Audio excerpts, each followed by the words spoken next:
Bismillahirrahmanirrahim. Assalamualaikum warahmatullahi wabarakatuh. Perkenalkan, nama saya Ardiman Shah.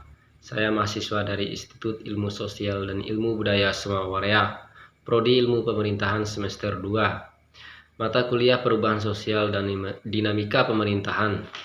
Jadi melalui video ini ada 4 faktor penyebab perubahan sosial dan dinamika pemerintahan. Untuk yang pertama, perubahan sosial akibat teknologi.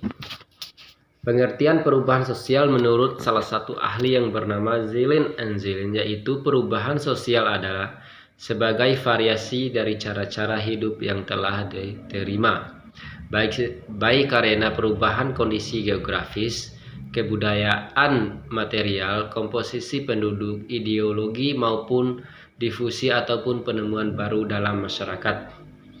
Kemudian apa itu teknologi? Teknologi adalah keseluruhan sarana untuk menyediakan barang-barang yang diperlukan bagi kelangsungan dan kenyamanan hidup manusia. Dampak teknologi bagi kehidupan masyarakat di sini dibagi menjadi 2, ada dampak positif dan ada dampak negatifnya.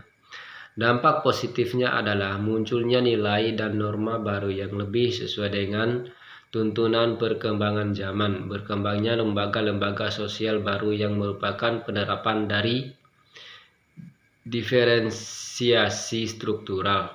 Dan dampak negatifnya adalah konsep disorganisasi sosial merupakan proses melemahnya nilai dan norma dalam suatu masyarakat akibat terjadinya perubahan, cultural shock atau guncangan budaya.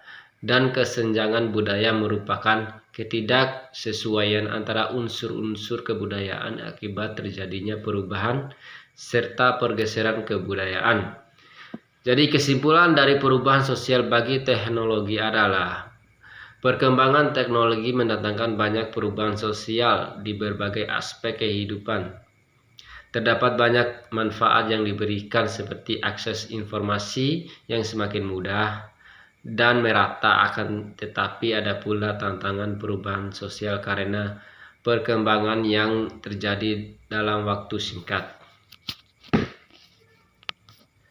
Untuk yang kedua, perubahan sosial yang diakibatkan oleh budaya.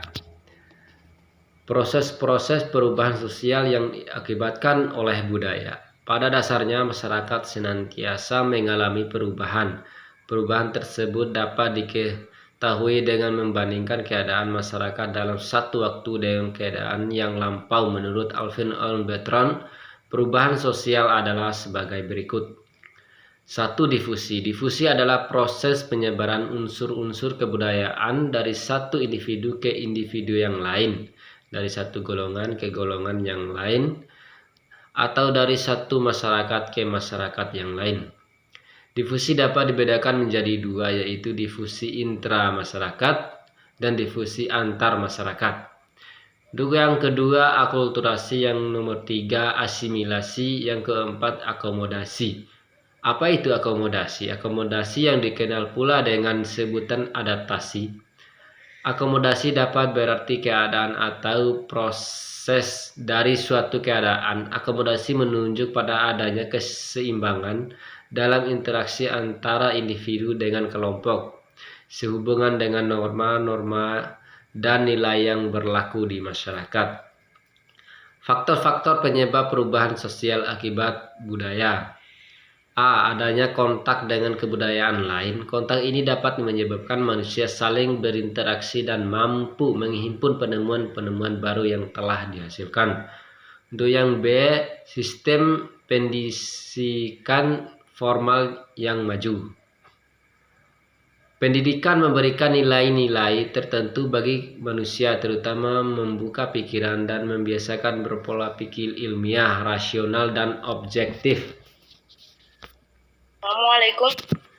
Jadi kesimpulan dari perubahan sosial yang diakibatkan oleh budaya adalah suatu perubahan sosial dalam kehidupan masyarakat dipengaruhi oleh beberapa faktor yang bertindak sebagai pendukung dan penghambat jalannya proses perubahan sosial tersebut.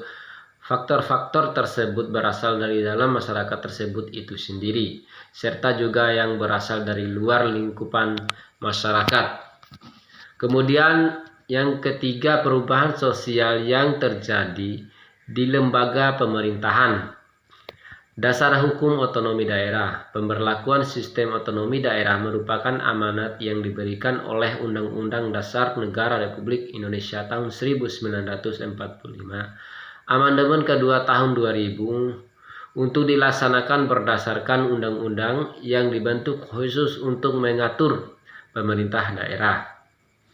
Kemudian Undang-Undang Dasar Negara Republik Indonesia pasca amandemen itu mencantumkan permasalahan pemerintahan daerah dalam bab 6, yaitu pasal 18, pasal 18A, dan pasal 18B.